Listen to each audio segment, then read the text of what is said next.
अतुल भाई साहब, आपका बहुत धन्यवाद। आपने सबसे जोड़ा मुझे। सबसे पहले आदरणीय मंच, सामने उपस्थित सभी मान्यवर, आपको कोटि कोटि वंदन करता हूं। और सर्वप्रथम बारसी का देवत्व भगवंत मंदिर के प्रभु विष्णु जी, तुलजा भवानी मां और इतनी बड़ी संख्या में उपस्थित जो देवी शक्ति, जो मां शक्ति यहां पे उपस्थित है, उसको वंदन करता हूं। मैं देवी शक्ति इसलिए कह रहा हूं कि अभी मान्यवर अर्चना बहन जी ने बोलने की शुरुआत ही की थी और इंद्र देवता को भी विवश होना पड़ा और उनका जोर शोर से यहाँ पे आगमन हो गया। अभी 2-4 दिन में आषाढ़ी एकादशी सामने खड़ी है और मुझसे बड़ा धन्यभागी कौन हो सकता है कि मेरे एक तरफ मान्यवर पांडुरंग जी शिंदे पांडुरंग जी और दूसरी तरफ विठल जी, दो ईश्वर मेरे बाजू में विराजमान थे। मान्यवर आमदार साहब, आप तो इतने चहीते हैं, आप यहाँ इस परिसर की इतने लाड़के हैं। आपका आगमन हुआ और जो लोगों ने आपको यहाँ पे वेलकम किया, जो तालियों की गड़गड़ाहट आपके लिए थी, लेकिन किसी ने गौर किया कि नहीं किया? मान्यवर आमदार जी, आपका नाम मान्यवर राजेंद्र राउत जी मतलब RR, और मेरा ये रिसर्च कहता है कि अब तक महाराष्ट्र के पॉलिटिक्स में जिस भी आमदार का इनिशियल RR था वो कम से कम गृह मंत्री तो बिल्कुल बना है। लेकिन हम चाहते हैं कि आप सिर्फ महाराष्ट्र के गृह मंत्री नहीं, लेकिन आप देश के गृह मंत्री बने और इस परिसर को एक बहुत ऊंचाइयों तक लेके जाए। मान्यवर आमदार जी, मान्यवर पांडुरंग जी शिंदे, मेरे गुरु, मेरे मेंटोर की जगह पर 21 तारीख को गुरु पूर्णिमा है, लेकिन मैं लायंस क्लब वार्षिक का हृदय की गहराइयों से धन्यवाद करता हूं कि आपने हफ्ते भर पहले ही मुझे मेरे गुरु जी के सानिध्य में खड़ा कर दिया। कहते हैं ना कि गुरु गोविंद दोनों खड़े किसके लागू पाए? बलिहारी उस गुरु की जिसने गोविंद दियो दिखाए। और मान्यवर पांडुरंग जी शिंदे सर उसी गुरु की जगह पे है, वही मार्गदर्शक, वही मेंटोर की जगह पे है, जिन्होंने मुझे पूरे वर्ल्ड से जोड़ने की कोशिश की। यहाँ पे लायंस क्लब के आजी माजी सभी पदाधिकारी, सामने उपस्थित सभी मान्यवर, आप सबकी उपस्थिति में जो एक जबरदस्त ऊर्जा, जो जबरदस्त एनर्जी मैं इस पूरे माहौल में महसूस कर रहा हूं, इसके लिए शुरुआत में इतना जरूर कहना चाहूंगा कि धुओं की तरह पर्वतों से उड़ते हैं। अरे धुओं की तरह पर्वतों से उड़ते हैं, हम खुशबू की तरह फूलों से उड़ते हैं, और ये अंधेरे की कैचियां हमें खाक रोकेगी। हम पंखों से नहीं अपितु हौसलों से उड़ते हैं, हौसलों से उड़ते हैं, हौसलों से उड़ते हैं। मित्रों, कुछ लोग समाज में धर्म का काम शुरू करते हैं, तब उनकी बहुत वाहवाही होती है, बहुत मीडिया कवरेज मिलती है, बहुत तालियां मिलती है, कुछ अवार्ड्स भी मिल जाते हैं। लेकिन कुछ चुनिंदा लोग ऐसे हैं समाज में जो धर्म का काम नहीं करते, वो काम को ही अपना धर्म बना लेते हैं। और उन चुनिंदा लोगों में सबसे सर्वोच्च स्थान पे हमारा लायंस क्लब वारसी है, हमारे मान्यवर आमदार साहब है, हमारे मान्यवर पांडुरंग जी शिंदे साहब है, और यहाँ पे उपस्थित हर एक व्यक्ति है। लेकिन इसके लिए एक जबरदस्त विजन की जरूरत है। मित्रों, मार्क ट्वेन जो अमेरिका के एक बहुत प्रसिद्ध लेखक हुए, वो हर बार कहते थे कि इंसान 2 बार पैदा होता है, एक बार तब जब उसका बायोलॉजिकल जन्म होता है और दूसरा जब उसको अपना विजन मिल जाता है। मित्रों, दिखता नहीं दिखता उससे कोई फर्क नहीं पड़ता है, फर्क पड़ता है विजन से। मेरे हिसाब से तो बिना विजन की जिंदगी मतलब बिना फ्यूल की कार की तरह है, उसका कोई मतलब नहीं है दोस्तों। लेकिन इस विजन की राह पे आगे बढ़ते हुए बहुत हर्डल्स आएंगे, बहुत स्पीड ब्रेकर्स आएंगे, बहुत क्राइसिस का सामना करना पड़ेगा। लेकिन वॉरेन बफेट से लेके रॉबर्ट कियोसाकी तक ने, महावीर भाई साहब, दुनिया की ऊंची से ऊंची बिल्डिंग के टेरेस पे खड़े रह के हर बार एक ही बात कही कि जहां क्राइसिस है, जहां हर्डल्स हैं, जहां स्पीड ब्रेकर्स हैं, वहीं खरे अर्थ में अपॉर्चुनिटीज है। और इस हर्डल्स के लिए इतना जरूर कहना चाहूंगा कि अपनी उलझनों से ही हमें अरे अपनी उलझनों से ही हमें अपनी मुश्किलों के हल मिले।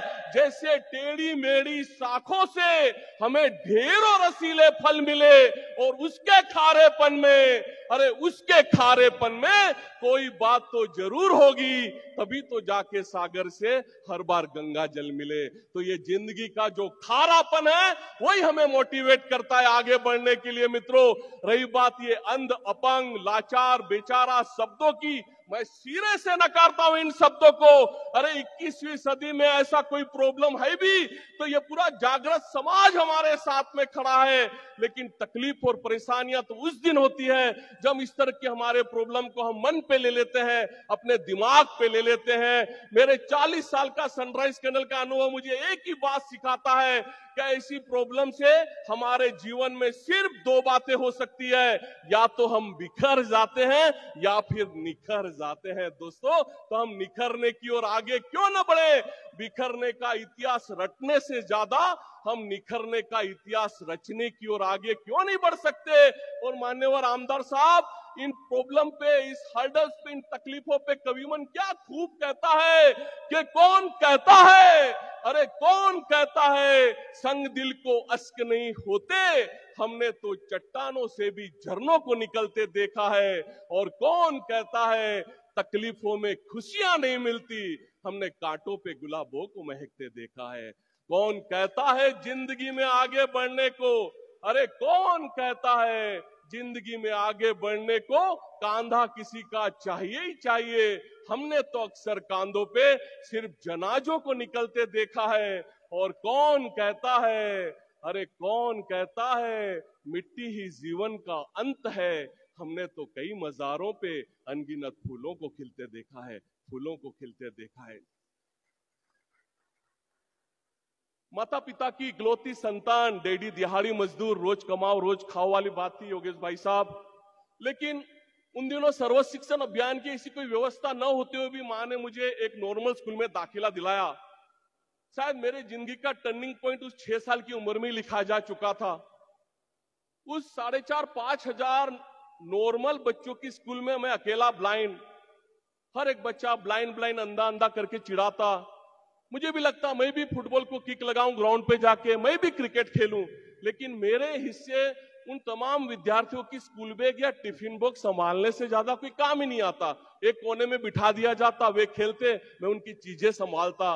लेकिन एक कोने में बैठे बैठे वो जो ऊर्जा, वो जो एनर्जी बच गई, उस छोटे से झोपड़ी नुमा कमरे में किसी क्रिएटिविटी के रूप में बाहर आना शुरू हुई। कहीं से गिल्ली मिट्टी लाके उसमें से अलग अलग शेप देने की कोशिश करना, बांबू ढूंढ कर लाना, घर से छुरी कैंची ढूंढकर पतंग की बड़ी बड़ी कमाने बनाना, बड़ी बड़ी काइट्स बनाना। बस कोशिश यही होती कि जो समाज हर बार मुझे कोने में बिठा देता है, एटलीस्ट मैं उसके सामने अपने आप को प्रूव कर सकूं। उन दिनों पांडुरंग सिंधे भाई साहब, मेरी लड़ाई बहुत होती स्कूल में। जो 12-13 साल की उम्र में जो मेरे सहपाठी थे, वो ब्लाइंड अंधा अंधा करके जब चिढ़ाते, लड़ाइयां होती, यूनिफॉर्म फाड़ के घर जाना कि बहुत हो गया, अब कल से स्कूल नहीं जाऊंगा, कोने में रोने की शुरुआत करना। और माँ जो मेरी सबसे बेस्ट फ्रेंड थी, मेरे सर पर हाथ फेर कर एक ही बात कहती कि भावेश तू दुनिया को नहीं देख सकता, इसका मतलब ये नहीं कि यहाँ तकिए में मुंह डाल के रो। अरे घर से बाहर निकल और कुछ ऐसा करने की कोशिश कर, कुछ हट के करने की कोशिश कर कि जिस दुनिया को तू नहीं देख सकता, एटलीस्ट वो दुनिया तेरी तरफ देखने की शुरुआत करे।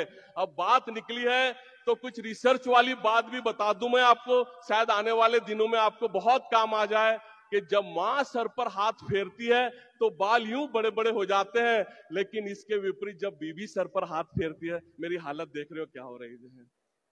कुछ गर्लफ्रेंड वाले भी रिसर्च है, कभी अकेले मिलोगे मैं जरूर आपके साथ में शेयर करूंगा। मां के आशीर्वाद ही थे कि कुछ अलग करने के चक्कर में विठल भाई साहब 10th के बाद with my one sighted friend, जिसको एक ही पैर था लेकिन उसको दिखता था, हम दोनों ने टेंडम साइकिल बनाई। और उन दिनों गोंदिया में रहता था मैं, विदर्भ में, और गोंदिया महाराष्ट्र से नेपाल काठमांडू और वापस गोंदिया, हमने 6000 किलोमीटर की साइकिल टूर की 45 दिनों में, एज ऑफ 16, जिसको लिम्का बुक के साथ और कई रिकॉर्ड बुक में दर्जा दिया गया। लेकिन ये जो हर्डल, स्पीड ब्रेकर, तकलीफ, परेशानी, ये जो शब्द हैं वो कभी अकेले नहीं चलते, वो पूरे परिवार के साथ चलते हैं। और मेरे साथ भी यही हुआ। एक तरफ तो एक हाथ में एमए इकोनॉमिक्स और एमए साइकोलॉजी की फर्स्ट क्लास की दो डिग्रियां थी, लेकिन मां नहीं थी। उन्हीं दिनों मां का ब्लड कैंसर से निधन हो चुका था। 50-50 हजार के फ्लूडेरा 50 mg की इंजेक्शन मां की कीमो के लिए यूएस से मंगाए जाते थे। लाखों रुपए का कर्जा हो चुका था। मां को तो नहीं बचा सके, लेकिन मैं और डैडी बिल्कुल फुटपाथ पे थे। इन सब परेशानियों के चलते डैडी जिंदगी भर के लिए स्किज़ोफ्रेनिया के मरीज हो चुके थे। उनको संभालना था, आगे बढ़ना था, और शायद बहुत सारे जन्म के पुण्य इकट्ठा थे कि उन्हीं दिनों मेरी मुलाकात मान्यवर पांडुरंगी शिंदे साहब से हुई। और उनके मार्गदर्शन में मैंने Mumbai national Association for the blind के पुनर्वसन में 1 साल रह के एक बेसिक ट्रेनिंग ली, कैंडल मैन्युफैक्चरिंग की, साथ में कुछ मसाज की भी ट्रेनिंग मिली। ये सब सर्टिफिकेट लेके मैं जो महाबलेश्वर स्थायी हो चुका था, मेरा होम टाउन महाबलेश्वर आ चुका था, मैं वहां पे पहुंचा। मुझे तो 5,000 रुपए चाहिए थे मेरी इस इंडस्ट्री को शुरू करने के लिए, लेकिन कई बैंकों के चक्कर भी लगाए, लेकिन बैंकों के पास वो 5,000 रुपए भी मुझे देने के लिए नहीं थे। वैसे आप सब जानती हैं कि बैंकें उन्हीं को कर्जा देती है जिसको खरे अर्थ में उसकी आवश्यकता नहीं होती। मेरे साथ भी हुई। तब भी मान्यवर पांडुरंग जी शिंदे साहब मेरे साथ थे। National Association for the Blind Lions नेप 17 के माध्यम से मुझे लोन दी गई, और उससे मैंने एक सादी मोमबत्ती की कास्टिंग की डाई जो 24 कैंडल प्रोड्यूस करती थी, और जो पैसे बच गए उसमें से 20-25 किलो कच्चा माल मोम खरीदा, और उस छोटे से भाड़े के कमरे में मैंने सनराइज कैंडल की नींव डाली। लेकिन बनाई हुई चीजें जब तक हम बेचे नहीं, काम आगे कैसे बढ़े। तो महाबलेश्वर की मार्केट में मेरा एक दोस्त जो सुबह से शाम तक एक हाथ गाड़ी पे अपनी चाय की दुकान लगाता, शाम को 5 बजे वो फ्री हो जाता, मैंने 50 रुपए रोज पे उस हाथ गाड़ी को भाड़े पे ले लिया। इन 50 रुपए में वो दिन भर की बनाई हुई कैंडल के साथ मुझे उस फुटपाथ पे हाथ गाड़ी पे खड़ा भी कर देता, रात को वापस घर में छोड़ने भी आ जाता। लेकिन उस छोटी सी हैंड कार्ड पे आदित्य भाई साहब, अतुल भाई साहब, अगर एक में वो काम मैंने कोई ठीक किया तो ये था कि जो भी सामने ग्राहक आए उनको मैंने अपना ब्रांड एम्बेसडर बनाने की कोशिश की, उनको मैंने दिल से जोड़ने की कोशिश की, उनसे दोस्ती करने की कोशिश की। क्योंकि एक तरफ मेरे एमए इकोनॉमिक्स के हर प्रोफेसर ने मुझे एक ही सलाह दी थी कि देखो भावेश, तुम एक कच्ची गुजराती परिवार से आते हो जो अक्सर बिजनेस करने के लिए जाने जाते हैं, लेकिन तुम अपने नाम की तरह बड़े इमोशनल किस्म के इंसान हो। ऐसा नहीं चलेगा अगर आगे चल के बिजनेस करना है। बिजनेस करना है तो सिर्फ अपना दिमाग लगाओ और कोई बात सोचने की जरूरत नहीं है। आज सालों बीत गए कॉलेज छोड़े, लेकिन आज तक मैं अपने प्रोफेसरों को नहीं समझ पाया। मैं समझता हूं बिजनेस तो क्या, किसी भी क्षेत्र में अगर सफल होना है तो दिमाग से ज्यादा उसमें अपना दिल लगाना बहुत जरूरी है। क्योंकि दिमाग प्रकृति ने भले सबसे ऊपर की मंजिल पे दे दिया, लेकिन कई बार संजोगवश वो जमीन से नीचे की बातें सोचने के लिए मजबूर हो जाता है। लेकिन मैं यकीन के साथ कहता हूं, मैं दावे के साथ कहता हूं कि दिल भले हमारा लेफ्ट में हो, वो सोचता हर बार राइट बातें हैं। इसलिए जो भी सामने ग्राहक आए उनको मैंने दिल से जोड़ने की कोशिश की। अभी राहुल भाई साहब मुझे बता रहे थे कि यहाँ पे बालकनी में काफी बड़ी संख्या में यूथ विराजमान है। आप भी आके चलकर अपना फैमिली बिजनेस को ज्वाइंट करोगे, अपना नया स्टार्टअप शुरू करोगे, तो ये जो ग्राहकों के साथ का जुड़ाव है, ये जो दिल का रिश्ता है, आपको किन ऊंचाइयों तक लेके जा सकता है आप उसकी कल्पना भी नहीं कर सकते। और हर एक छोटे से बड़ा ग्राहक हमारे लिए बहुत महत्वपूर्ण होता है। एक ग्राहक भी आपको बहुत बड़ी ऊंचाई तक लेके जा सकता है। मैं एक छोटी सी घटना बिल्कुल आपके साथ इसकी शेयर करना चाहूंगा। जब भी मैं उस हैंड कार्ड पे होता, मैं कस्टमर बिहेवियर पे काफी रिसर्च करता कि मेरे प्रोडक्ट को छूकर वे किस तरह का बातें करते हैं, उनके अभिप्राय क्या है। ये सब सुनकर मैं अपनी मार्केटिंग की स्ट्रेटेजी तैयार करता। कई बार ऐसा भी होता, शिंदे साहब के जो सामने हैंड कार्ड पे कपल आया होता, हस्बैंड इंसिस्ट करता होता अपनी वाइफ को, कह रहे देखो कितनी प्यारी कैंडल है, तुम्हारे माता पिता भाई बहन सबके लिए खरीद लो। यहाँ जितने भी भाई जितने भी बहन बैठे सबको मालूम है कि कोई भी हस्बैंड अपनी वाइफ को शॉपिंग के लिए इस तरह से इंसिस्ट नहीं करता। अरे हस्बैंड वाइफ मार्केट में साथ में भी जा रहे होंगे और हस्बैंड ने दूर कहीं साड़ी की दुकान देख ली तो वाइफ को बातों में उलझाकर कब वो डेंजर जोन पार कर लिया जाए उसकी फिराक में रहता है। लेकिन उसके बिल्कुल विपरीत उस हैंड कार्ड पे होता, हस्बैंड इंसिस्ट करता अपनी वाइफ को कि सब कैंडल खरीद लो, और उसकी वाइफ के हाथों से जो ढेरों चूड़ियों की आवाज आती, राहुल भाई साहब, तो मेरे कस्टमर बिहेवियर के रिसर्च मुझे बता देते कि सामने खड़ा बंदा नया नया शहीद हुआ लगता है, उसको अभी शादीशुदा जिंदगी का कोई खास अनुभव नहीं है।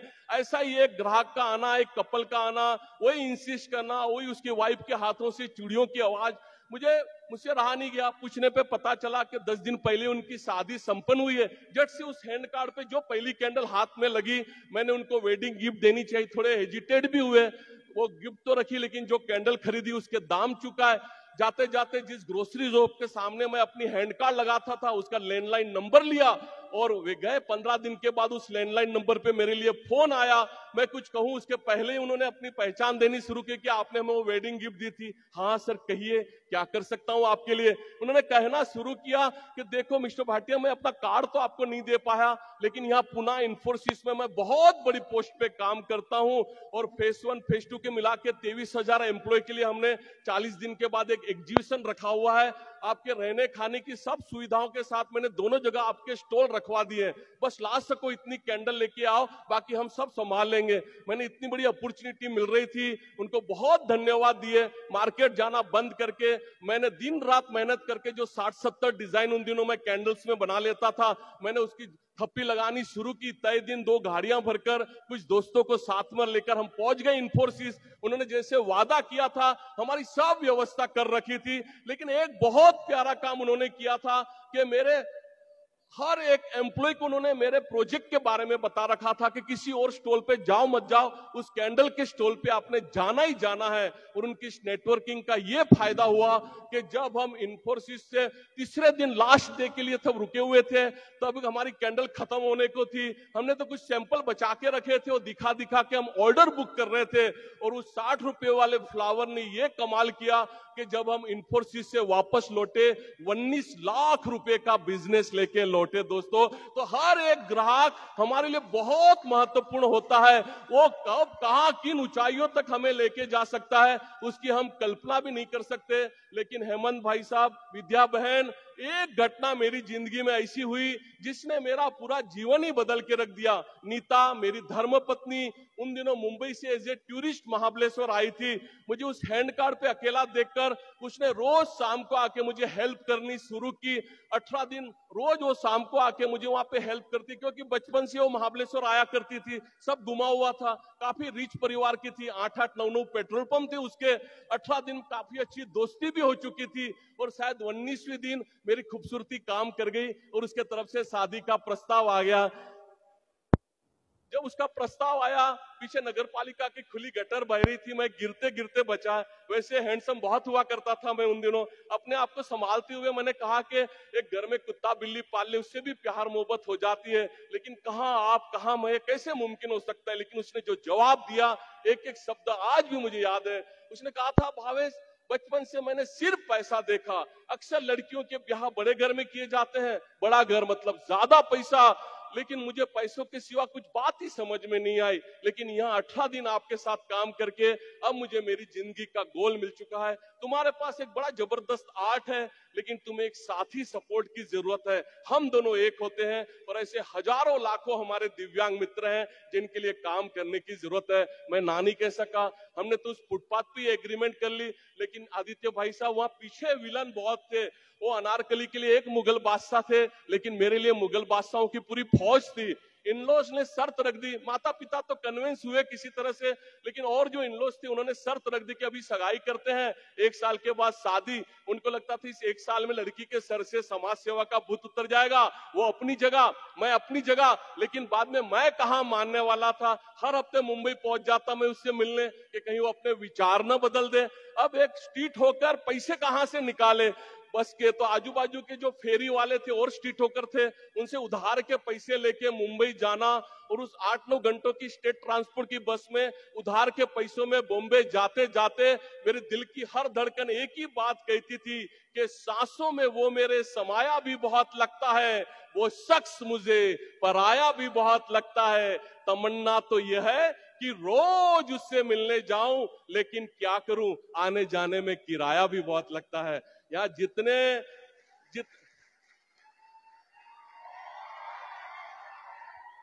महावीर भाई साहब, मुझे बिल्कुल पता है, ये ऊपर बैठे बच्चों को यही चाहिए, उनको और कोई ज्ञान विज्ञान की बातें नहीं चाहिए। मेरी लाइनों को आप रट्टा लगा लेना, आपको आने वाले दिनों में बहुत काम आने वाली है। अच्छा, हर हफ्ते जब मैं गया मुंबई उससे मिलने तो लगा कुछ उसके लिए गिफ्ट ले लूं, फिर लगा मेरी छोटी सी गिफ्ट उसकी उस आलीशान फ्लैट में क्या दिखेगी, चलो कुछ फ्लावर ही ले लेते हैं। मैं हर हफ्ते मुंबई गया साल भर उससे मिलने, लेकिन एक भी फ्लावर मैं नहीं खरीद पाया, क्योंकि जब जब मैंने उसके लिए फ्लावर खरीदने की बात सोची, दिल की गहराई से एक ही बात आई कि वो इतनी हंसी है, वो इतनी हंसी है कि मेरी खुशी का क्या जवाब दूं, खूबसूरती के पन्नों से उसको क्या खिताब दूं। कोई फूल होता तो जरूर माली से मंगवा लेता, जो खुद एक गुलाब है उसको क्या गुलाब दूं, उसको क्या गुलाब दे जाएंगे। आमदार साहब, साल पूरा हुआ, लेकिन मैं नहीं चाहता था कि वो अपने घर से एक रुपया भी लाए। मेरी इन भावनाओं की उसने बहुत कदर की, और हमने महाबलेश्वर के स्कूल के एक क्लासरूम में दोस्तों को चाय शरबत पिला के हमारी शादी संपन्न की। तीसरे चौथे दिन से हमने वापस उस फुटपाथ पे काम शुरू कर दिया। उस हैंड कार्ड के एक तरफ हम खुददारी स्वाभिमान की बड़ी बड़ी बातें करते हैं, लेकिन दूसरी तरफ मेरे और कई ब्लाइंड मित्र लकड़ियां पटकते हुए भिक्षा मांगते हुए निकल जाते। पता नहीं उन्हें कैसे समझ में आ जाता कि महाबलेश्वर में काफी टूरिस्ट आए हुए हैं, आजू बाजू के कई तालुकों कई जिलों से मेरे ब्लाइंड मित्र दिव्यांग मित्र वहां पे भिक्षा मांगने के लिए आ जाते हैं, और ये बहुत दुखद होता। ऐसे ही 5 ब्लाइंड मित्र जब मेरे स्टॉल के सामने से निकले, मेरे वाइफ ने उनको बुलाया स्टॉल पे, उनके लिए हमने चाय मंगवाई, थोड़ी दोस्ती करने की कोशिश की, और काफी फोर्स करने पे पता चला कि 80-90 रुपए वे दिन में जोड़ी लेती इस भिक्षा के काम से। उन दिनों दूर दूर तक मेरी कोई हैसियत नहीं थी, लेकिन कहीं से शुरुआत तो करनी थी। मैंने उनको 300 रुपए रोज देने का, रहने खाने की व्यवस्था का वादा करके उस घटिया काम में से बाहर निकाला। शाम को हम स्टॉल बंद करके अपने उस एक कमरे के घर में ले गए, लेकिन दूसरे दिन हमने जो कुछ भाड़े की व्यवस्थाएं देख रखी थी, मान्यवर पांडुरंग जी शिंदे साहब का भी बहुत मार्गदर्शन था उसमें। हमने 8 कमरों का एक वर्कशॉप ले लिया, जहां 4 कमरे हमारे इन ब्लाइंड मित्रों के रहने के लिए और 4 कमरे हमारे मैन्युफैक्चरिंग के लिए। लेकिन ये 5 के 25 कब हो गए हमें भी पता नहीं चला, क्योंकि हर कोई काम करना चाहता था, और ये ब्लाइंड लोगों का नेटवर्क भी इतना जबरदस्त होता है कि 25-27 लोग सब आ गए, सब इकट्ठा हो गए। अब सबको 300 रुपए रोज के देना, उनके रहने खाने की व्यवस्था करना, वर्कशॉप का भाड़ा देना, और बेचने के लिए वो छोटी सी हैंड कार्ड थी, ये कैसे मुमकिन हो सकता था। जितनी भी हमारे पास बचत थी बड़ी स्पीड में खत्म हो रही थी। तब लगा कि ये समाज सेवा आज नहीं तो कल बंद करनी पड़ेगी। और उन्हीं दिनों मुझे बड़े बुजुर्गों की बचपन से सुनी हुई बात बार बार मेरे दिमाग में चल रही थी कि जितनी चद्दर है उतनी पैर पसारना सीखो। जो गरीब परिवार या मध्यम वर्गीय परिवार से आते हैं उनको अक्सर सुनना पड़ता है ये लाइन कि जितनी चद्दर है उतनी पैर पसारना सीखो। और उन दिनों मुझे लगता था कि वे ठीक ही कह रहे थे। हम ही नहा के समाज सेवा में बह गए, ये आज नहीं तो कल हमें बंद करना पड़ेगा। दिमाग में तो बड़े बुजुर्गों की कही हुई बातें चल रही थी, लेकिन दिल की गहराई आदित्य भाई साहब कुछ और कह रही थी कि ये क्या बात हो गई। अरे उस निर्जीव चद्दर के लिए हम अपने सजीव पैर को क्यों तकलीफ दें। हमारे पैर जितने लंबे हैं उतनी बड़ी चद्दर बनाने की हम कोशिश क्यों नहीं कर सकते। और इन विचारों ने एक जबरदस्त ऊर्जा भर दी। उन्हीं दिनों मैंने रेडियो पे डॉक्टर अब्दुल कलाम साहब की एक बहुत खूबसूरत स्पीच सुनी थी, जिसकी एक लाइन मुझे इतनी अच्छी लगी, उसको मैंने अपना गुरु मंत्र बनाया कि इंतजार करने वालों के हाथ में उतना ही आता है जितना कोशिश करने वाले छोड़ दिया करते हैं। इस लाइन से प्रेरणा लेकर बड़े बड़े इंफ्रास्ट्रक्चर की राह न देखते हुए एक लीन एक माइक्रो प्रोजेक्ट पे काम करते हुए, जहां एक टेबल मिला हमने हमारी शोरूम खड़ी कर दी, जहां एक कमरा मिला हमने हमारी मैन्युफैक्चरिंग शुरू कर दी। कंपनी को डिजाइन ही इस तरह से किया गया कि जो भी ब्लाइंड मित्र जुड़ने जा रहे थे हम सबको पार्टनर बनाए। इसलिए जितने भी मैन्युफैक्चरिंग का काम था नंग पे डाला गया, मार्केटिंग पूरा डिडक्शन पे डाला गया। आजू बाजू के जिलों से होते हुए आजू बाजू के राज्यों के हमारे ब्लाइंड मित्र जुड़ने लगे और ये पार्टनर की तरह काम करने लगे, तो अपना 100% देने लगे। वेरी फर्स्ट डे से उनका उत्पन्न शुरू हो जाता था, वो पैसे उनको मोटिवेट करते थे। और इसका नतीजा ये हुआ कि जो कभी एक डिजाइन से शुरुआत की थी, आज सनराइज कैंडल्स 11,000 से ज्यादा डिजाइन प्रोड्यूस करती थी। जो कभी 20 किलो से आमदार साहब हमने शुरुआत की थी, गए साल सभी यूनिटों को मिला ले तो 5,500 मीट्रिक टन से ज्यादा कच्चा माल हमको कम पड़ गया। 14 राज्यों में 71 मेन मैन्युफैक्चरिंग यूनिट हुई। शिरडी, तिरुपति से लेके ऊटी, कोडाई, मसूरी, नैनीताल, जहां जहां फुटफॉल है, जहां जहां टूरिज्म है, हर जगह हमने हमारे रिटेल काउंटर शुरू किए। आज 4,630 रिटेल काउंटर पूरे भारत में स्थापित हो चुके हैं और 9,750 से ज्यादा मेरे सिर्फ ब्लाइंड मित्र मेरे साथ काम करने लग गए। एक 10-15 हजार से लेके 30-40 हजार रुपया मंथली इनकम पाने लग गए। और हम ईश्वर खुदा को थैंक यू क्यों न कहें कि उन्होंने 2 के बदले ये 10-10 आंखें बख्श दी। ठीक है ना, नहीं दिखता, लेकिन आज हमारी बनाई हुई कैंडल्स पूरे जहां को रोशन कर रही है। उससे ज्यादा खुशी की बात और क्या हो सकती है। करीब 65 से 67 देशों में हमारे प्रोडक्ट एक्सपोर्ट होते हैं। लेकिन मित्रों याद रखें, कोई भी जो संधि तक है, अपॉर्चुनिटी है, कभी आके हमारा दरवाजा नहीं खटखटाती, हमें खुद हमारी अपॉर्चुनिटी क्रिएट करनी पड़ती है। ऐसा ही एक वाकया हुआ जब 2008 में रिलायंस इंडस्ट्रीज के तरफ से हमें एक अवार्ड दिया गया, Dhirubhai Ambani international school BKC Mumbai में।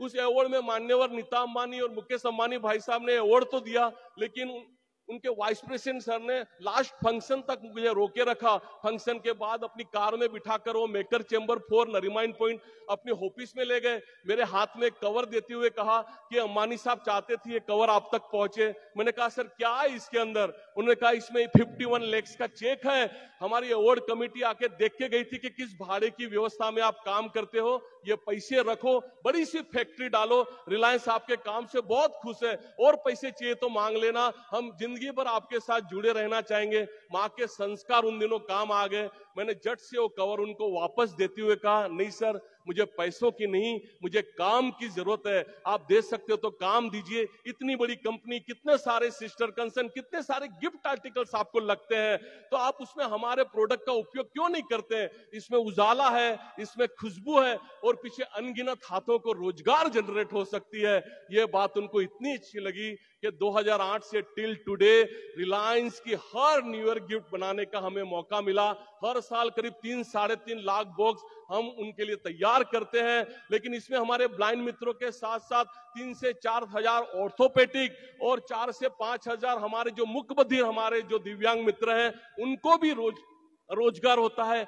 गए साल में जो नीता मुकेश अंबानी कल्चर सेंटर का उद्घाटन हुआ मुंबई में बीकेसी में, वहां पे हमें एक स्टॉल दिया गया। आज भी वो स्टॉल कंटिन्यू चालू है। करीब 1 लाख रुपया रोज का भाड़ा है स्टॉल का, लेकिन हमें निःशुल्क दिया गया। 50 से ज्यादा मेरे ब्लाइंड फ्रेंड वहां पे काम कर रहे हैं, उनको 3,000 रुपया रोज का स्टाइपेंड दिया जाता है। 11 मार्च 2019 को आकाश अंबानी की शादी हुई, उसमें मुझे और मेरी वाइफ नीता को उन्होंने 25,000 वीवीआईपी लोगों में बुलाया। जब बायोग्राफी लिखी गई तो हिंदी और मराठी दोनों बायोग्राफी की प्रस्तावना भी मान्यवर नीता अंबानी जी ने लिख दी। अभी मार्च महीने में जो जामनगर में अनंत अंबानी जी की प्री वेडिंग हुई, उसका पूरा गिफ्ट आर्टिकल हमने बनाया। 70,000 बॉक्स हमने उस प्री वेडिंग के लिए बनाए। लेकिन उन्होंने हमें भी वहां पे बुलवाया और मार्क जुकरबर्ग से लेके जितने वीवीआईपी आए थे पूरे वर्ल्ड से, हमारे हाथों से उनको ये गिफ्ट दी गई। रिलायंस का परचेस ऑर्डर आया तो और काफी कंपनियों ने हम पे भरोसा करना शुरू किया। काफी सारी cement manufacturers, pharmaceuticals, hotel groups, builders, सब ने हमें काम देना शुरू किया। कल मैं जो मान्यवर अनंत अंबानी जी का लास्ट ये जो रिसेप्शन है, कल रात को हमें वहां पे भी इनवाइट किया हुआ है सब वीवीआईपी लोगों में। यहां से मैं आज रात को निकल के महाबलेश्वर और वहां से मेरी धर्मपत्नी के साथ में मुंबई जाऊंगा। आप जान ही चुके कि मेरी वाइफ का नाम भी नीता है, लेकिन वो हर बार कहती है कि नीता भाटिया नीता अंबानी जी की तरह बहुत खुश है। लेकिन उसमें एक लाइन मैं हर बार जोड़ देता हूं कि जिनके धर्मपत्नी के नाम नीता होते हैं वो हस्बैंड बहुत एक्स्ट्रा ऑर्डिनरी होते हैं, फिर भावेश भाटिया हो या मान्यवर मुकेश अंबानी जी हो। लेकिन कमाल तो रिलायंस के परचेस होल्डर ने किया। हमने 2014 में इसी परचेस ऑर्डर के चलते किंगफिशर तक पहुंचे और हमने किंगफिशर के लिए 3.5 लाख बियर मग बनाए थे। एक सैंपल मैं आपको दिखाने के लिए लेके आया हूं यहाँ पे। ऐसे 3.5 लाख बियर मग हमने किंगफिशर के लिए बनाए थे। अब मुंह में पानी लाने की बिल्कुल आवश्यकता नहीं है, क्योंकि ये मोम से बना हुआ है, ये चिल्ड भी नहीं है। लेकिन माननीय आमदार साहब, हम रोज सुबह उठकर ईश्वर खुदा का कोटि कोटि धन्यवाद देते हैं कि विजय माल्या जी भागे, उसके पहले हमारा पेमेंट देके गए, नहीं तो मैं अभी यहां पे नहीं होता।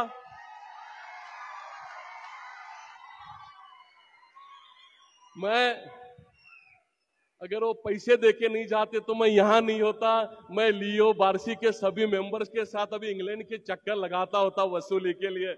और आपने नाम सुना, अभी हमारे जो लियो के प्रेसिडेंट भी, अभी जो पास्ट प्रेसिडेंट बने आदित्य भाई साहब, मेरे बहुत अच्छे मित्र हैं, क्योंकि अतुल भाई साहब और आदित्य भाई साहब और यहाँ पे डॉक्टर सागर जी हैं, उनके साथ सालों पहले मेरा रिश्ता जुड़ा, एक बड़े भाई की जगह पे जुड़े। लेकिन आदित्य भाई साहब, आपको बता दूं कि आजकल देश में 2 ए चल रहे हैं, सिर्फ 2 ए, एक अनंत अंबानी और दूसरे आदित्य जी, ये आप बिल्कुल ध्यान रखिएगा जी।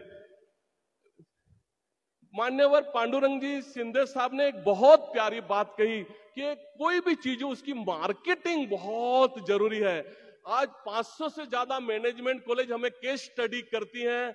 मैं उन तमाम विद्यार्थियों से, यहाँ पे भी जो विद्यार्थी बैठे हुए हैं, जो आगे चल के अपना स्टार्टअप शुरू करना चाहते हैं या अपने फैमिली बिजनेस को और बड़ा करना चाहते हैं, उन तमाम विद्यार्थियों को, तमाम मित्रों को मैं कहना चाहता हूं कि पहले हम चीजें बेचना सीखे, बाद में मैन्युफैक्चरिंग की ओर जाएं। क्योंकि हम दुनिया की कोई भी भाषा उठा ले, उसमें हमें एक कहावत मिलेगी ही मिलेगी कि अगर बेच सकते हो तो मिट्टी भी बेच सकते हो, नहीं तो आप सोना भी नहीं बेच सकते। तो मार्केटिंग बहुत जरूरी है मित्रों, और उसके लिए सबसे पहले है कि हम एक क्वालिटी प्रोडक्ट बनाएं। अगर हम एक सिंपैथी पे के ब्लाइंड लोगों ने बनाया इसलिए बेची जाएगी तो कभी के खत्म हो गए रहते।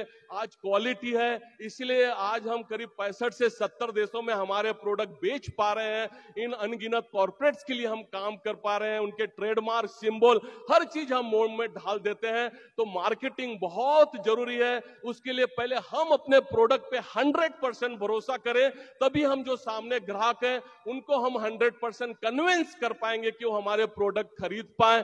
2012 में जो आमिर खान जी की एक बहुत प्रचलित सीरियल थी सत्यमेव जयते, उसका एक आधे घंटे का पूरा एपिसोड महाबलेश्वर यूनिट पे बनाया गया।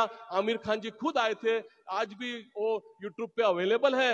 और 2014 में माननीय आमदार साहब, हमें भारत सरकार की तरफ से पहली बार कैंडल इंडस्ट्री का और हमें पहला राष्ट्रपति पुरस्कार दिया गया अंध स्वयं रोजगार का। बहुत खुशी हुई कि चलो इस तरह से एक नेशनल स्तर पे सराहे गए। दिल्ली से लौटकर वो नेशनल अवार्ड, मान्यवर प्रणब मुखर्जी उन दिनों राष्ट्रपति थे, दिल्ली से उनके हाथों अवार्ड लेकर मैं और मेरी धर्मपत्नी महाबलेश्वर आए। दूसरे दिन सबसे पहला काम हमने ये किया कि उन तमाम स्ट्रीट होकर को ढूंढा। जब मैं हैंड कार्ड उस स्ट्रीट का मैं रास्ते पे लगाता था तो ऐसे कई स्ट्रीट होकर थे जिन्होंने वो 4x3 की जगह खाली कराने के लिए मेरी हैंड कार्ड फेंक दी थी। वो कहते तुम्हारे पास तो सबसे बड़ा हथियार है, किसी मंदिर मस्जिद के सामने बिठा देते हैं, चाहिए उतना फंड जमा करो, कहां ये जगह रोके हो, ये जगह खाली करो, तो कल से हम यहाँ कहीं शूज चप्पल की दुकान लगा लेंगे। उनकी बातों को इग्नोर करके अतुल भाई साहब, जब मैं कैंडल बेचने की शुरुआत करता तो नतीजा ये होता कि मेरी हैंड कार्ड फेंक दी जाती। दिल्ली से लौटकर मैंने उन तमाम स्ट्रीट होकर को ढूंढा, उनके घर गया, उनको मिठाइयां दी, उनसे गले मिला और उनको मैंने एक बात जरूर कही कि आपने मेरी हैंड कार्ड फेंकी नहीं रही थी तो मैं राष्ट्रपति भवन तक पहुंच ही नहीं पाता। दोस्तों, ये जो हर्डल्स हैं ये हमें नीचे गिराने के लिए नहीं, हमें ऊपर उठाने के लिए आते हैं। इस मानसिकता पे मान्यवर विवेकानंद जी क्या खूब कहते थे कि जिस राह पे हम चल रहे हैं और उसमें रुकावटें नहीं आती तो समझो राह ही गलत है। और इसके लिए मैं इतना जरूर कहना चाहता हूं कि मुश्किलों से भाग जाना, अरे मुश्किलों से भाग जाना आसान होता है, हर लम्हा एक नया इम्तिहान होता है। डर कर जीने वालों को कुछ नहीं मिलता जिंदगी में, जो लड़कर जीते हैं उनके कदमों में जहान होता है। तो दोस्तों, इन संघर्षों से हम लड़े, न कि पीठ दिखाकर भागने की कोशिश करें। लेकिन ऐसा नहीं है कि अब राहुल भाई साहब, अभी ऐसा नहीं है कि ये सब पूरा ऑटो मोड पे चल रहा है। आज के हर्डल्स अलग हैं। और ये बात हम कैसे भूल सकते हैं कि जब चलना नहीं आता था तो कोई गिरने नहीं देता था, लेकिन जब से चलना सीख गए हर कोई गिराने के पीछे पड़ा हुआ है। हम समाज में हर किसी को सेटिस्फाइड नहीं कर सकते दोस्तों, कहीं ना कहीं कुछ ना कुछ अलग विचारों वाले लोग हमें मिलने ही वाले हैं। तो बस उनको इग्नोर करके हम हमारे रास्ते पे आगे बढ़ने की कोशिश करें। और ये बातें हम कैसे भूल सकती हैं कि शहर में कुछ लोग हमसे भी खफा हैं, शहर में कुछ लोग हमसे भी खफा हैं, सबसे हमारी तबीयत नहीं मिलती। देखा था जिसको कोई और था शायद, वो कौन है जिससे तेरी सूरत नहीं मिलती। और हंसते रहना ही तो है दुनिया की जीनत, रोने को वैसे भी यहाँ फुर्सत नहीं मिलती। दोस्तों कहाँ फुर्सत है ये संघर्षों से, तकलीफों से रोने के लिए। बस हम 56 इंच का सीना निकालकर बस हम अपनी राह पे आगे बढ़े हुए हैं। 2016 में एक बड़ी अनोखी बात हो गई, हमें 58,000 नॉमिनेशन, ओपन कैटेगरी के नॉमिनेशन में से 58,000 नॉमिनेशन में से हमें employer of the year, best employer of the year का दूसरा राष्ट्रपति पुरस्कार दिया गया। रेलवे, एयरलाइंस, लेमन ट्री सरी की होटलें जो डिसेबिलिटी को एम्प्लॉयमेंट जनरेट करती है, उन सबको पीछे छोड़कर हमें एम्प्लॉयर ऑफ द ईयर का दूसरा राष्ट्रपति पुरस्कार और 2019 में रोल मॉडल इंडिया का तीसरा राष्ट्रपति पुरस्कार दिया गया।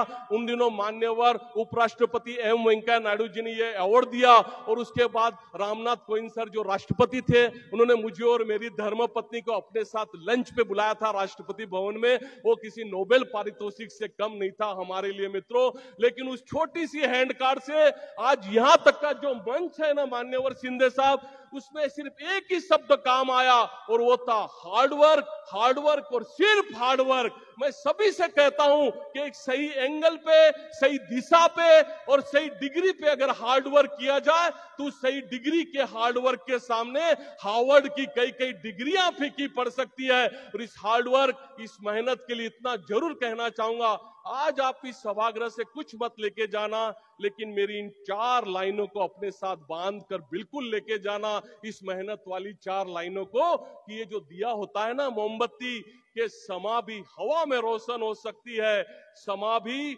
हवा में रोशन हो सकती है, कश्ती तूफानों से निकल साहिल से जुड़ सकती है। आज जो छोटी टहनी है कल लंबी पतवार बन सकती है, आग की छोटी चिंगारी आग की ऊंची दीवार बन सकती है, मिट्टी जो रौंद दी गई पैरों तले वह कल ऊंची मीनार बन सकती है। बस तू एक बार मेहनत कर ले मेरे दोस्त, तेरी भी किस्मत बदल सकती है, तेरी भी किस्मत बदल सकती है। मेहनत का कोई अल्टरनेट नहीं है दोस्तों। आज यूथ को लगता है कि लिफ्ट में जाऊं, बटन दबाऊं और रातों रात टॉप फ्लोर पे पहुंच जाऊं, लेकिन ये स्टेप स्टेप करके आगे बढ़ने की जो खुशी है ना, ये बहुत बड़ी है। हमने नहा कि हमारे चारों ओर एक्सक्यूज और बहानों की ऐसी दीवार खड़ी कर दी ना, मुझे दिखता नहीं, मुझे सुनाई नहीं देता, मैं चल नहीं सकता, मुझे याद नहीं रहता, मैं गरीब परिवार से, मैं किसान के घर से। और मान्यवर आमदार साहब, आजकल तो देश के कोने कोने में बड़ा लेटेस्ट बहाना चला हुआ है कि मुझे आरक्षण नहीं मिला इसलिए मैं पीछे रह गया। लेकिन मैं समझता हूं जो है, जिन परिस्थितियों में ईश्वर खुदा ने हमें रखा वो बेस्ट है, उन परिस्थितियों का स्वीकार करें और आगे बढ़ने की कोशिश करें। आप जानती हैं, वैसे मेरे पास भी एमए इकोनॉमिक्स और एमए साइकोलॉजी की फर्स्ट क्लास की 2-2 डिग्रियां थी। थोड़ी और कोशिश कर लेता तो मैं आज किसी बैंक में क्लर्की करता होता, मैं भी किसी नीरव मोदी को लोन सैंक्शन करता होता, लेकिन सनराइज कैंडल खड़ी नहीं हो पाती, इन हजारों हाथों को रोजगार जनरेट नहीं हो पाता।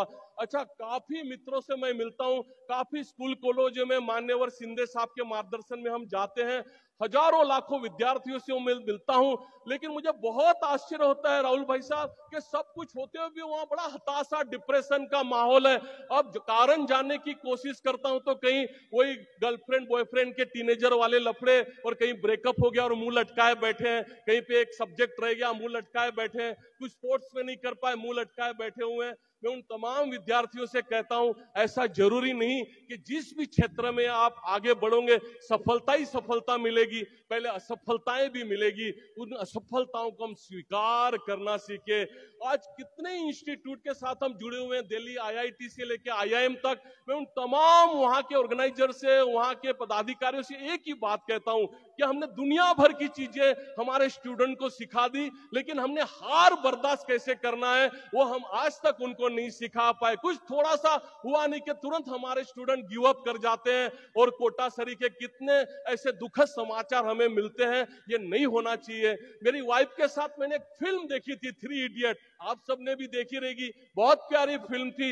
लेकिन उस फिल्म की बहुत अच्छा मैसेज भी था, लेकिन उस फिल्म की एक बात, एक सीन मुझे बिल्कुल अच्छा नहीं लगा कि उस इंजीनियरिंग के स्टूडेंट को हेलीकॉप्टर बनाने का और उड़ाने का एक प्रोजेक्ट दिया जाता है। वो हेलीकॉप्टर बना तो लेता है, लेकिन उड़ा नहीं पाया, तो पंखे से लटक के खुद उड़ गया, और ये बात मुझे बिल्कुल अच्छी नहीं लगी। दोस्तों, इतना आसानी से हम गिव अप नहीं कर सकते। उस सीन के बारे में बार बार मैंने सोचने का, बहुत बार मैंने विचार किया, तब मुझे एक बात और समझ में आई कि उस विद्यार्थी ने, उस स्टूडेंट ने अपने आप को उस हॉस्टल के कमरे की 4 दीवारी में बंद कर रखा था। अगर उसके साथ कुछ और दोस्त होते तो शायद ये गलत कदम नहीं लेता। मैं इसलिए ये कहना चाहता हूं कि हमारे सराउंडिंग में 2-4 अच्छे दोस्त बिल्कुल होने चाहिए, जो हमारे साथ पढ़ने वाले हैं, हमारे माता पिता हैं, हमारे जो टीचर्स हैं, उनको हम हमारा दोस्त बना सकते हैं। कुछ 2-4 लोग बिल्कुल हमारे साथ होने चाहिए, जिनको हम अपने दिल की पूरी पूरी बात बता सके, और ऐसे दोस्त हमारे साथ रहेंगे तो फिर हम ये गिव अप नहीं करेंगे। मित्रों, असफलताएं तो आएंगी, और ये असफलताएं आना भी चाहिए। असफलताओं की बुनियाद पर ही हम सफलताओं की इमारतें खड़ी कर सकते हैं। काफी फर्स्ट जनरेशन स्टार्टअप से जब मैं बात करता हूं, वहां पे भी यही है। 4 महीने, 6 महीने, साल भर हो गया, हमने हमारा प्रोजेक्ट शुरू किया हुआ है, स्टार्टअप शुरू किया हुआ है, सफलता नहीं मिल रही और मुंह लटकाए हुए बैठे हैं। मैं उन तमाम लोगों से कहता हूं कि इतना जल्दी आप धीरज कैसे खो सकते हो, आप पेशेंस कैसे खो सकते हो। अनगिनत एग्जाम्पल हमारे पास है। अपने प्रोजेक्ट को, अपने स्टार्टअप को सफल बनाने के लिए लोगों ने अपनी पीढ़ियां लगा दी। 1947-48 में विप्रो की शुरुआत हुई थी। कहां से हुई थी? जलगांव अंबरनेर में एक डालडा नाम का वनस्पति घी बेचने से हुई थी। 1985 तक तो वो 787 नाम का लॉन्ड्री बार बेचा करते थे, लेकिन आज विप्रो 2,20,000 करोड़ की कंपनी है। वो भी तब है जब उन्होंने 1.5 लाख करोड़ तो डोनेशन डाला हुआ है। 1990 में इन्फोसिस 2 करोड़ में बेचने के लिए थी, आज 650 लाख करोड़ की कंपनी है। धीरूभाई अंबानी साहब ने, आज हम रोज चर्चे सुन रहे हैं, उनके ग्रैंड सन के प्री वेडिंग में 1500 करोड़ खर्च कर दिए, शादी में उन्होंने 4000 करोड़ खर्च कर दिए। लेकिन वे डिजर्व करते हैं, क्योंकि धीरूभाई अंबानी साहब ने मसाला बेच के 1945 में रिलायंस की शुरुआत कर दी थी। दोस्तों, कहीं से मेहनत करके आगे बढ़ने की जरूरत है। बस हम मेहनत करें, आगे बढ़े, सफलता बिल्कुल हमारे कदमों को चूमेंगी। लेकिन जो आज भी ये मुंह लटकाए बैठे हैं, आपके माध्यम से उन तमाम मित्रों को मैं एक मैसेज बिल्कुल दे देना चाहता हूं कि होके मायूस न कभी ढल जाना, होके मायूस न कभी ढल जाना। शाम के अंधेरे की तरह जीवन एक सुबह है, रोज उगते रहो भोर के सूरज की तरह। हर दिन एक नया दिन, एक नई सुबह। जो बीत गया उसको डस्टर से साफ करें, और जो एम्प्टी ब्लैक बोर्ड मिली उस पे सुवर्ण अक्षरों से अपना जीवन लिखने की शुरुआत करें।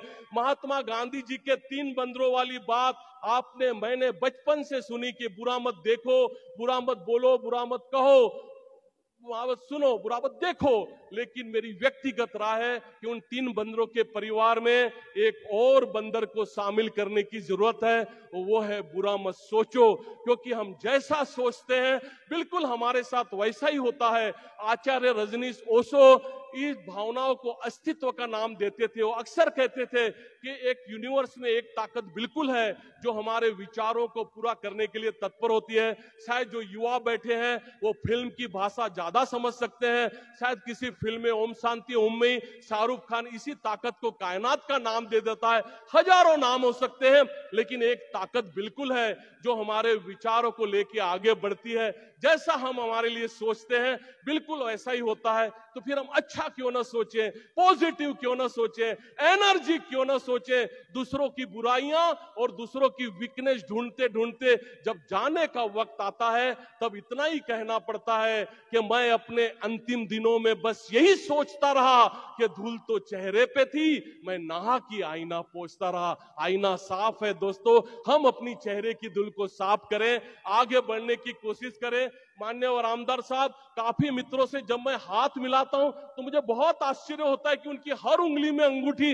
मैंने कहा इतनी सारी अंगूठियां आपने क्यों लगाई हुई है? वो मुझे बताते कि देखो हमने भी बहुत मेहनत कर ली, बहुत पापड़ बेल लिए, बस इन ग्रहों के ऊपर में छोड़ा है, वही नैया पार लगाए। वापस मुझे समझाते भी हैं कि देखो ये जो लाल वाला पत्थर का टुकड़ा हमने अंगूठियों में लगाया हुआ है वो मंगल ग्रह का है, सफेद वाला किसी और ग्रह का। दुनिया भर के ग्रहों के प्रतिनिधित्व करते हुए पत्थर के टुकड़े उन्होंने अपने अंगूठियों में सजाए हुए। मैं कहता हूं ये छोटे छोटे पत्थर के टुकड़े और वहां वो करोड़ों करोड़ों करोड़ों करोड़ों किलोमीटर दूर के ग्रह तुम्हारा क्या अच्छा बुरा करेंगे? उनको और कोई काम धंधा नहीं है क्या कि छोड़ छाड़ के तुम्हारी अच्छाइयों के लिए लग जाएंगे? जो अच्छा बुरा करना है तुमने खुद ने करना है। अच्छा लगाना भी है तो ओरिजिनल गोल्ड की अंगूठियों में लगाओ। हमारे ऋषि भाई साहब है, 150 साल से वो अपनी विरासत है जो ज्वेलरी की उसको संभाले हुए हैं। तो ऋषि भाई साहब से एक प्यारी गोल्ड की अंगूठी बनाओ, उस पे लगाओ तो ठीक भी है। ये एक आर्टिफिशियल उस पे पत्थर के टुकड़े लगा के क्या तुम्हारा ठीक होने वाला है? वामनराव पै मराठी साहित्य में हुए बहुत प्यारी बात कहते हैं कि तुझे जीवनाचा शिल्पकार। दोस्तों हम सब हमारी जिंदगी के शिल्पकार हैं। बाहर का कोई धागा तावीज ग्रह आके हमारी जिंदगी नहीं संवार सकता।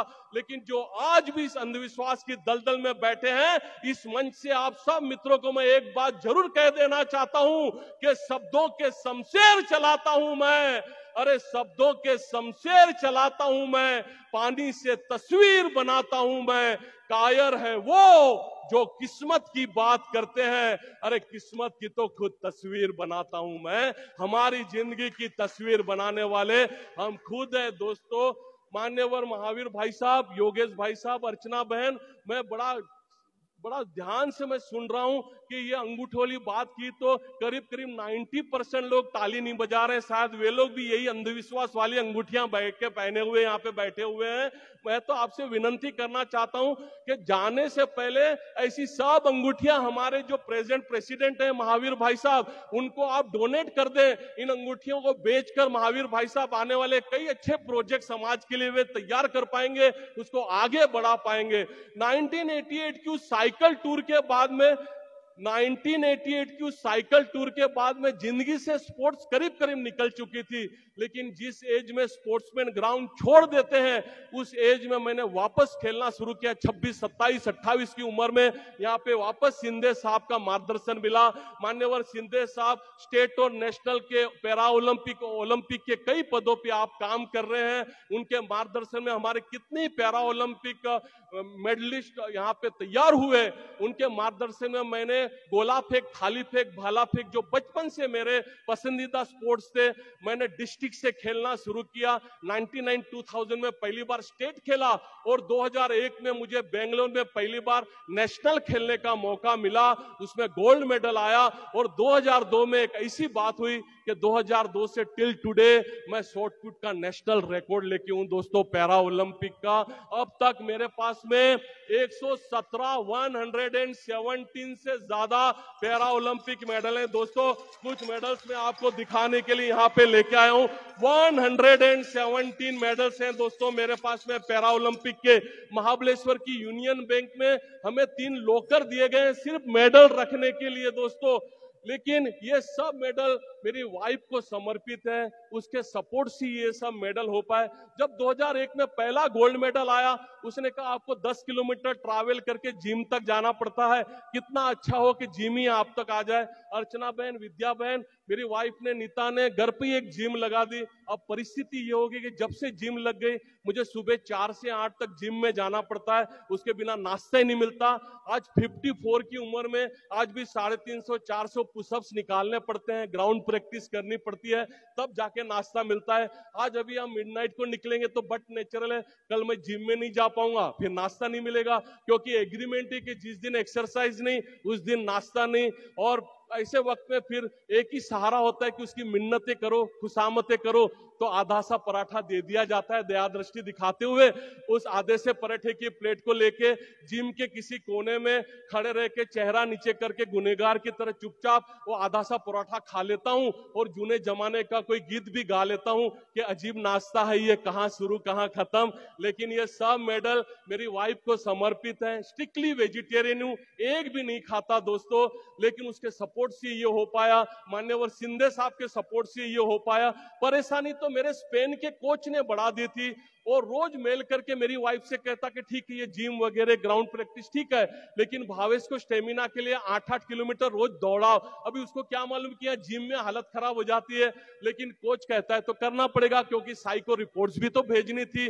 मेरी वाइफ ने बड़ा प्यारा रास्ता निकाला, वो अपनी कार में बिठाकर मुझे महाबलेश्वर के पोलो ग्राउंड में ले जाया करती है आमदार साहब, और हर बार वो अपने कार की डिक्की में 15 फुट की नायलॉन की रस्सी रखती, एक छोर कैरियर को बांधा जाता, दूसरा छोर मेरे हाथ में, वो गाड़ी चलाती, पीछे रस्सी पकड़कर मैं भागता, और इस तरह से हमारी दौड़ की प्रैक्टिस पूरी होती। मैं भी उन दिनों बहुत गदगद था कि क्या दिमाग पाया है मेरी धर्मपत्नी ने। लेकिन ये खुशियां आज वो यहाँ नहीं आई है, इसलिए बड़ी हिम्मत करके बता सकता हूं अर्चना बहन, ये खुशियां सिर्फ 7 दिन टिकी। 8वें दिन समझ में आ गया कि कहीं तो भी गड़बड़ है, और उस दिन से आज तक मुझे उससे बहुत दबके रहना पड़ता है। वैसे हर हस्बैंड को अपनी वाइफ से दबके रहना पड़ता है, लेकिन मुझे अपनी वाइफ से बहुत ज्यादा, क्योंकि गलती से कभी दिन भर में उसके सामने ऊंची आवाज में बोल दूं तो दूसरे दिन ग्राउंड पे गाड़ी की स्पीड बढ़ जाती है, और बोलो जोर से, फिर खींच के लेके जाया जाता है। लेकिन ये सब के सब मेडल उसको समर्पित है। मैं हर बार उससे कहता हूं कि नीता तुम गांधारी से बड़ी हो, हमने तो यही सुना यही पढ़ा कि वो आंखों में पट्टी बांध कर बैठ गए थे, लेकिन तुम्हारी सुंदर आंखों से मैं इस सुंदर दुनिया को देख पाया। उसको हर बार मैं कहता हूं कि हस्बैंड वाइफ के संबंध 7 जन्मों के होते हैं, लेकिन नीता आपको प्रॉब्लम न हो तो 7 के साथ एक 0 और लगा देना। आज कब शांत मन से इन अचीवमेंट्स के बारे में जब सोचने की कोशिश करता हूं दोस्तों, 3 इंटरनेशनल, 18 से ज्यादा नेशनल अवार्ड, इतने सारे मेडल्स, ट्रॉफी, तब लगता है कि ये सब बाय प्रोडक्ट है। इसके लिए हमने काम शुरू नहीं किया था। हमारा मेन मकसद है एम्प्लॉयमेंट जनरेट करना। जो सिग्नल पे, रेलवे स्टेशन पे, बस स्टैंड पे, मंदिर मस्जिद के बाहर जो हाथ फैलाए हैं, उन सभी ब्लाइंड और दिव्यांग मित्रों को मान्यवर शिंदे साहब के मार्गदर्शन में हम सबको मुख्य धारा में लाने की कोशिश करते हैं। 30-40 शादियां हो जाती हैं हर साल, उनके एजुकेशन, उनके मेडिकल, उनके बच्चों के एजुकेशन, हर तरह से ध्यान दिया जाता है। हमने एक व्यवस्था रखी हुई है कि हर यूनिट पे सुबह को काम पे लगने से पहले उस यूनिट के जो हमारे लाभार्थी हैं वो प्रार्थना के लिए इकट्ठा होते हैं, और इस 10 मिनट की प्रार्थना में हम ईश्वर खुदा से यही दुआ करते हैं कि इन छोटी छोटी सफलताओं से प्रभु ऐसा न हो जाए कि हम हवा में उड़ना शुरू करें, आप हमारे पैर जमीन से जोड़े रखें। क्योंकि कई बार हम समाज में देखते हैं कि कुछ सफलता हाथ लगी नहीं और हम लगे हवा में उड़ने। प्रकृति कितना सुंदर हमें सिखाती है, जब पेड़ों को फल लगते हैं, ब्रांचेस झुकती है, तो हमारे भी व्यक्तित्व को जब सफलताओं के फल लगे, हमने झुकना बहुत जरूरी है। 3-3 बार से आप यहाँ पे मान्यवर आमदार साहब बिल्कुल निर्विरोध यहाँ पे आप चुन के आ रहे हैं, लेकिन कितना जमीन से जुड़ा उनका, बस इनसे सीखने की जरूरत। हमने यहाँ पे मंच पर बैठे हुए तमाम मान्यवरों से हमें सीखने की जरूरत है कि सब कुछ होते हुए इतनी नम्रता, इतना जमीन से जुड़ा। लेकिन इसके विपरीत कुछ लोग हैं जो कहीं छोटी सी सफलता हाथ लगी नहीं कि हवा में उड़ना शुरू करते हैं। और इस मन से उन तमाम मित्रों को मैं कहना चाहता हूं कि शोहरत कहां हर बार बुलंदी पे रहती है, जितनी ऊंची इमारतें हो हर बार खतरे में रहती है। दोस्तों, जमीन से जुड़ाव बहुत जरूरी है। यहाँ पे मान्यवर शिंदे साहब हो, आमदार साहब हो और अनगिनत जो हमारे मित्र यहाँ पे बैठे हुए हैं, समाज के लिए उनको क्या जरूरत थी? वो अपना बिजनेस करते, अपना वो पॉलिटिक्स में बिजी रहते। पांडुरंग शिंदे साहब का साइक्लो समूह 1000 करोड़ की कंपनी, हर कोई बिजी है, हर कोई अपने अपने काम में लगता, लेकिन उनके अंदर समाज के लिए कुछ काम करने की जरूरत है, इसलिए वे आज अपना कीमती समय निकालकर यहाँ पे उपस्थित हैं। लेकिन इसके विपरीत मित्रों, समाज में कुछ ऐसे भी लोग हैं कि किसी ब्लाइंड का कोई रास्ता भी क्रॉस करा देता है तो तुरंत फेसबुक पे फोटो आ जाती कि देखो मैंने कितना बड़ा काम किया। वो नवाजुद्दीन सिद्दीकी हाउसफुल 4 में कहते हैं ना कि कभी कभी तो लगता है अपुनज भगवान है। एक होड़ मची हुई है ईश्वर खुदा बनने की, और ये जो स्वयं घोषित भगवान और ईश्वर है, उनको इस मंच से मैं बिल्कुल कह देना चाहता हूं कि गजरे के सब फूल नुकीले हो गए। एक तरफ तो आप मान्यवर हैं, आपने अनगिनत संघर्षों और प्रयत्नों के बाद आज अपना अपना मुकाम हासिल किया हुआ है, आपने शिवत्व को प्राप्त किया हुआ है, लेकिन इसके विपरीत बहुत सारे ऐसे लोग हैं समाज में जो शॉर्टकट मारकर ईश्वर खुदा बनने की होड़ में लगे हुए हैं। उन तमाम मित्रों को जो शॉर्टकट मार के आगे बढ़े हुए हैं, उनको ये मैं जरूर कह देना चाहता हूं कि गजरे के सब फूल नुकीले हो गए, गजरे के सब फूल नुकीले हो गए, तेरे हाथ के तो ये कंगन भी ढीले हो गए, और साख के सब फूल अकेले हो गए, क्योंकि गांव की सब तितलियों के हाथ पीले हो गए। और शिव बनना है, अरे शिव बनना है, शिव बनना है तो पहले विस्पान भी करना होगा। ऐसा नहीं कि जामुन खाए और होठ नीले हो गए। दोस्तों, हम संघर्ष करके और तभी हम शिवत्व को प्राप्त कर सकते हैं। आज समाज में हमने एक दूसरे को मापने का जो जरिया है वही पैसा बना लिया है। अगर कोई विद्यार्थी स्कूल कॉलेज में भी एडमिशन लेता है तो कितना पैकेज मिलेगा, कितना पैसा मिलेगा, बस उस ओर सोचता है। कुछ काम शुरू नहीं किया कि पैसे कितने मिलेंगे, रिटर्न्स कितना मिलेगा, उस ओर की मानसिकता हो चुकी है। यहाँ सब मान्यवर बैठे हुए हैं, ये निस्वार्थ भाव से किसी रिटर्न की, किसी मीडिया कवरेज की आशा रखे बिना अपने अपने काम में लगे हुए हैं। लेकिन समाज में हमने एक दूसरे को तोलने का मापदंड ही पैसा बना लिया। किस कार में घूमता है, कितनी फैक्ट्रियां हैं, कितनी बैंक बैलेंस है, बस चारों ओर पैसा पैसा पैसा, बस पैसे को हमने मापदंड बना लिया। जिंदगी में पैसों की जरूरत है, सबको है, बहुत है, लेकिन उतनी है कि जब वो लगे तो उसको ढूंढने की जरूरत ना पड़ जाए, लेकिन इतने भी न हो जाए कि उसको छुपाने की जरूरत पड़ जाए। दोस्तों, अब पेन के साथ आधार और आधार के साथ न जाने क्या क्या जुड़ चुका है।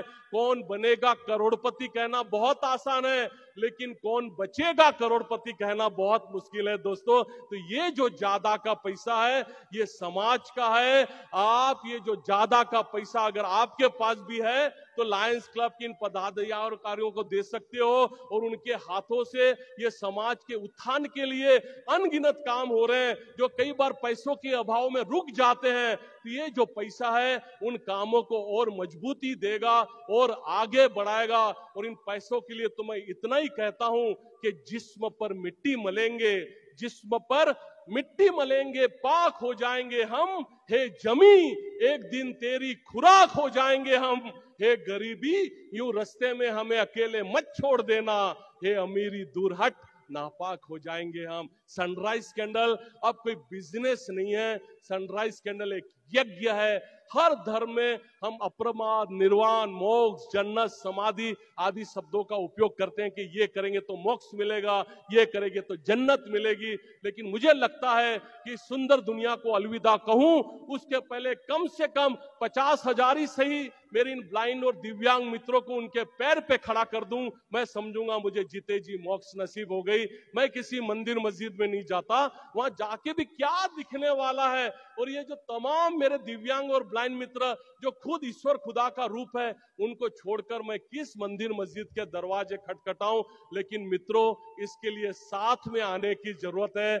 आज लायंस क्लब बार्सी टाउन के एक आह्वान पे आप सब लोग अपना कीमती समय निकालकर इस सभागृह में उपस्थित हैं। मित्रों, ये मिलना जरूरी है, मिलने से रास्ते निकलते हैं। दुनिया में ऐसा कोई प्रॉब्लम है ही नहीं कि जिसको सॉल्यूशन नहीं है। जरूरत है कि प्रॉब्लम से ज्यादा हम सॉल्यूशन पे फोकस करें। और आज लायंस क्लब, तेजस्विनी और लियो के माध्यम से, उनके बैनर तले इन तमाम मान्यवरों के माध्यम से जो प्यार, मैत्री और आत्मीयता के धागे में बंधकर हम इकट्ठा हुए हैं ना, मिलना जरूरी है। और इसी मिलने मिलाने पे मान्यवर आमदार साहब, इतना जरूर कहना चाहूंगा कि आ कहीं मिलते हैं हम, आ कहीं मिलते हैं हम, ताकि बहारें आ जाएं, इससे पहले कि ताल्लुक में दरारें आ जाएं। और ये जो खुददारी का मैला सा अंगोछा है मेरा, बेच दूं इसको तो कई कारे आ जाएं। दुश्मनी हो तो ऐसी हो कि कोई एक रहे, लेकिन ताल्लुक हो ऐसा कि पुकारे आ जाएं। जिंदगी दी है तो बस इतनी मोहल्लत भी दे दे कि दोस्तों का कर्ज उतारे फिर आ जाएं। और मुमकिन है इन्हीं में कहीं हम लेटे हो, ठहर जाना अगर रास्ते में कोई मजारे आ जाएं। आके मिलते हम ताकि बहारे आ जाएं। यहाँ पे जितना यूथ बैठा है, आप सब जानते हैं कि हमारे पास जो डेटा है, जो जीबी है मोबाइल का, इतना सस्ता है कि आज 5-5, 6-6 घंटे नहा के हम लोग सोशल मीडिया में और फिजूल की बातों में अपना कीमती समय बर्बाद कर देते हैं।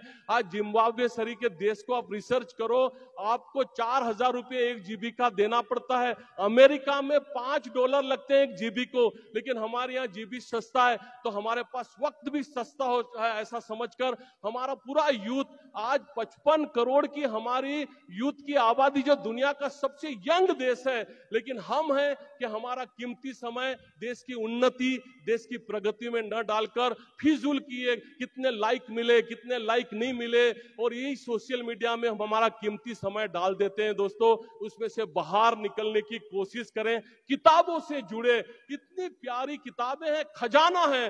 मैं आज भी 300-350 पेज रोज सुनने की कोशिश करता हूं। दोस्तों, ये किताबें ही हमें आगे बढ़ने के लिए प्रेरित करती है। आप हुसैन बोल्ट को पढ़िए, उसकी बायोग्राफी पढ़िए, 19 वर्ल्ड रिकॉर्ड उसके पास में है। दोस्तों, आप इब्राहिम लिंकन को पढ़िए, अनगिनत खजाना है किताबों का। तो ये सोशल मीडिया से बाहर निकलकर अगर आपके पास वक्त है तो आप किताबों से मिले, आप हेल्थ से जुड़िए। यहाँ मेरे मित्र विशाल जी आए हुए हैं जो यहाँ पे वेलनेस क्लब चलाते हैं। मित्रों, एक बात ध्यान रखें, बॉडी फिट है तो हमारा मन, मस्तिष्क, विचार, हर चीज फिट है।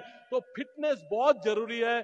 थोड़ा वक्त ये सोशल मीडिया और फिजूल के कामों से निकालकर हम अपनी फिटनेस के लिए निकालें। कई बार ऐसा होता है कि यूथ कंप्लेन भी करता है कि हमारे पास में पैसे नहीं है कि हम महंगी जिम लगा सके। मैं उनसे कहता हूं, एक 50 रुपया तो ला सकते हो, एक 20 रुपए की 3 मीटर की नायलॉन की रस्सी लाओ, आपकी स्किपिंग की मशीन शुरू हो गई। 10-10 रुपए की 2 ब्रिक्स लेके आओ, आपके पुशअप की मशीन शुरू हो गई। और जो 10 रुपए बच गए, उसमें से कहीं से मार्केट के ग्रोसरी शॉप में जाके मूंग, चना, मटकी लेके आओ, रात को भिगो के रखो, और सुबह जो मोड़ आएगा, जो स्प्राउट होगा, उसमें जो ताकत है अच्छे चिकन मटन में नहीं है। दोस्तों, बहुत आसान है, जरूरत है कहीं पे शुरुआत करने की। हमने 1.5-2 साल पहले राकेश झुनझुनवाला साहब का एक वीडियो सुना था, जो शेयर बाजार के किंग माने जाते हैं। वो अपने वीडियो में कहते हैं कि मेरे पास 63,000 करोड़ हैं, लेकिन मैं अपनी बॉडी को ठीक नहीं कर पा रहा हूं, मेरी किडनी का प्रॉब्लम है, उसको ठीक नहीं कर पा रहा हूं। तो उसका फायदा क्या दोस्तों? 2 मिनट बच गए सिर्फ। उसका फायदा क्या दोस्तों? तो बस फिजिकल फिटनेस के लिए हम आगे बढ़े। आज यहाँ पे जो मुझे बुलाया गया है, मैं खरे अर्थ में लायंस क्लब बार्सी टाउन का हृदय की गहराइयों से धन्यवाद करता हूं। सागर जी तो सालों पहले मुझे मिले थे, डॉक्टर साहब, अतुल भाई साहब, आदित्य भाई साहब और तमाम मान्यवर, सबका नाम लेना भी मुमकिन नहीं। उन सबका धन्यवाद करता हूं कि मुझे आज आपने यहाँ पे बुलाया।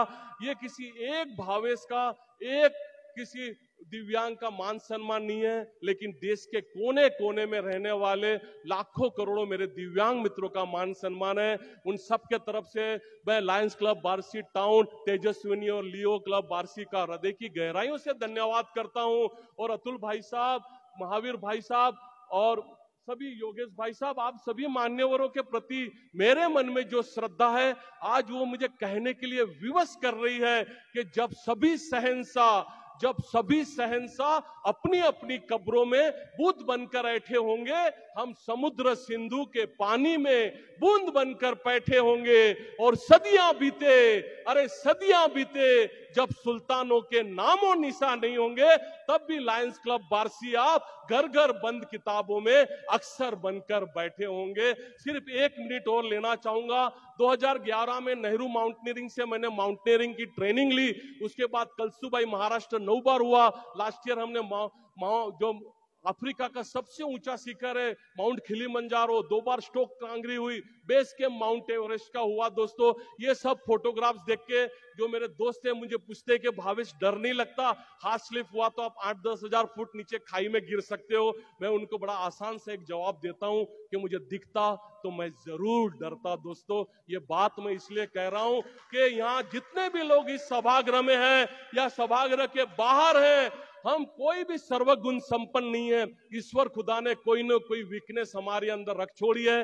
बस उस वीकनेस को ढूंढे, उसको हमारी स्ट्रेंथ बनाएं और आगे बढ़ने की कोशिश करें। जो शुरुआत में मैंने मार्टिन वाली बात की थी, अंत में मैं वापस दोहराना चाहता हूं कि जिंदगी में कुछ हो ना हो, विजन का होना बहुत जरूरी है।